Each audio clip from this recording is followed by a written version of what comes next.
ஏவுகணை மனிதன். அக்னி ஏவுகணை சோதனையில் ஏற்பட்ட தொடர் தோல்விகள் மற்றும் தாமதங்கள் அந்த முயற்சியை காலதாமதப்படுத்தியது. அதுவே பத்திரிகைகளின் கடுமையான விமர்சனங்களுக்கு காரணமும் ஆகியது. ராக்கெட் அறிவியலில் இத்தகைய தாமதங்கள் இயல்பான ஒன்று என்பதை நம் மக்கள் புரிந்து கொள்ள தயாராக இல்லை. எங்கள் கஷ்டங்கள் எங்களுடையது மட்டும்தான். இந்த தாமதங்களை மக்கள் அவரவர்களுக்கு புரிந்தவாறு விமர்சித்தனர். அமுல் விளம்பர கேலி சித்திரங்கள் அக்னிக்கு அவர்களின் வெண்ணெயை எரிபொருளாக பயன்படுத்தும்படி விளம்பரப்படுத்தின. பத்திரிகைகள் ஒருபுறம் எங்களை மோசமாக விமர்சித்துக் கொண்டிருக்கையில் என்னுடைய குழுவினரும் தொடர்ந்து தோல்விகளால் முழு நம்பிக்கையை இழந்துவிட்டனர். நான் ஆரம்பத்தில் குழுவின் ஒரு உறுப்பினராக இருந்தபோதும் என் குழு தலைவர்கள் எங்களுடைய நம்பிக்கையை வளர்க்கும் வகையில் உற்சாகப்படுத்தி பேசியவை என் நினைவிற்கு வந்தன. நானும் அதே வழியை பின்பற்றி என் குழுவை ஊக்குவிக்க விரும்பினேன். உடனே ஒரு கூட்டத்திற்கு ஏற்பாடு செய்தேன். என் குழுவிலிருந்து 2000 உறுப்பினர்களும் ஒன்று கூடினர். நான் பேச ஆரம்பித்தேன். ஒரு மிக பெரிய சந்தர்ப்பம் நமக்கு அளிக்கப்பட்டது. எல்லா பெரிய சந்தர்ப்பங்களும் அதற்கு சமமான பெரிய சவால்களை உள்ளடக்கியவை என்பதை நாம் உணர வேண்டும். எதற்காகவும் நாம் சோர்ந்து போய் முயற்சிகளை கைவிடக்கூடாது. நாடு நம்மிடம் இன்னும் பல சாதனைகளை எதிர்பார்க்கிறது. நான் உறுதியாக கூறுகிறேன், நமது அடுத்த சோதனை முயற்சியில் அக்னி வெற்றிகரமாக செலுத்தப்படும் என்று கூறி என் உரையை முடித்தேன். நான் எதிர்பார்த்தபடியே என் குழுவினரும் இழந்த நம்பிக்கையை மீண்டும் பெற்றனர். ஒரு புத்துணர்வுடன், நம்பிக்கையுடன், முழு திறமையும் திரட்டி மிக அதிக கவனத்துடன் உழைக்க ஆரம்பித்தனர்.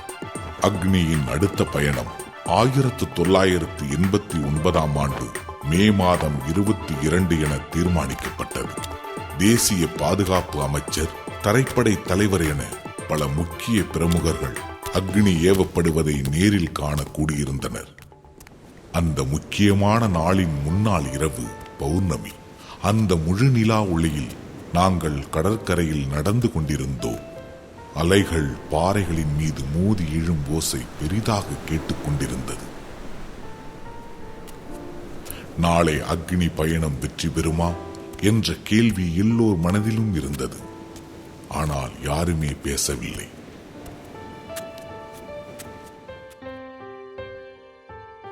தேசிய பாதுகாப்பு அமைச்சர்தான் அந்த நிசப்தத்தை உடைத்து என்னை பார்த்து, கலாம், அக்னியின் வெற்றியை நாளை நாம் எப்படி கொண்டாடலாம்?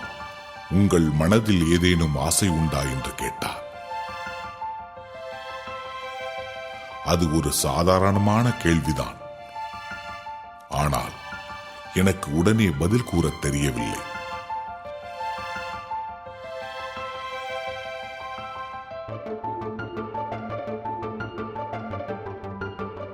சிறிது நேரம் கழித்து, எங்கள் ஆராய்ச்சி மையத்தில் வளர்ப்பதற்கு 1,00,000 மரக்கன்றுகள் தேவை என்றேன்.